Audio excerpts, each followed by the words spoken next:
Majorly మా specialisation core ma'am, civil, mechanical, electronics and electrical, ఈ 4 సెగ్మెంట్స్ని. ఎందుకు, వై వీ చూస్ దిస్, మీరు అన్నట్టు వెన్ వీ స్టార్టెడ్, మీ ఫస్ట్ క్వశ్చనే ఉండింది చాలా ఐటీ ఉండే, హౌ యు ఆర్ డిఫరెంట్ అనే క్వశ్చన్ అడిగినప్పుడు that's where we come into picture. Okay, నార్మల్గా వీ బిలీవ్ ఇన్ ఒక ఎకోస్పేస్ బిల్డ్ చేయాలి, ఆర్ ఎకోసిస్టమ్స్ బిల్డ్ చేయాలి కంట్రీలో ఆర్ ఎనీవేర్ అంటే కూడా అన్నీ ఈక్వల్గానే ఉండాలి. You have other higher and other lower, then obviously ecosystem పడిపోతుంది. Now everybody is into IT and you have many IT professionals.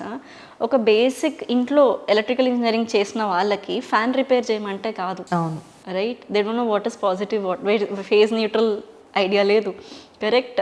So అక్కడి నుంచి అవేర్నెస్ కావాలి ఫస్ట్. అది industrial exposure lacking, first point. Okay, basic పాయింట్లో అదే మన parents కానీ వాళ్ళు తీసుకుంటే, వాళ్ళు జస్ట్ ఐటీఐ చేసి ఉండొచ్చు, లేదా డిగ్రీ చేసి ఉండొచ్చు, కానీ ఫాస్ట్గా మా డాడీ అది రిపేర్ అయిందంటే నెక్స్ట్ మూమెంట్ వెళ్ళి దాన్ని రిపేర్ చేస్తారు. అవునా కదా? కానీ ఇప్పుడు ఇంజనీర్స్ అలా కాదు, first point. And second point, ఇక్కడ మార్కెట్లో చూసుకున్నప్పుడు అది బేసిక్ తెలియకపోతే మనం ఎట్లా బిల్డ్ అవుతాం? వీఆర్ డిపెండింగ్ ఆన్ ఈ అర్బన్ క్లాప్ కానీ లేకపోతే వీళ్ళందరి మీద డిపెండ్ అవుతున్నాం. అండ్ వాళ్ళేంటి, క్వాలిఫైడ్ కాదండి బాబు, అసలు ఏమీ తెలియకుండానే వచ్చి మేము చేసేస్తూ ఉంటారు. తీరా చూస్తే మనం మళ్ళీ ఇంకొకసారి ఏమైనా క్వాలిఫైడ్ అని పిలిపించుకోవాల్సి వస్తాం. Exactly, then are doing nothing.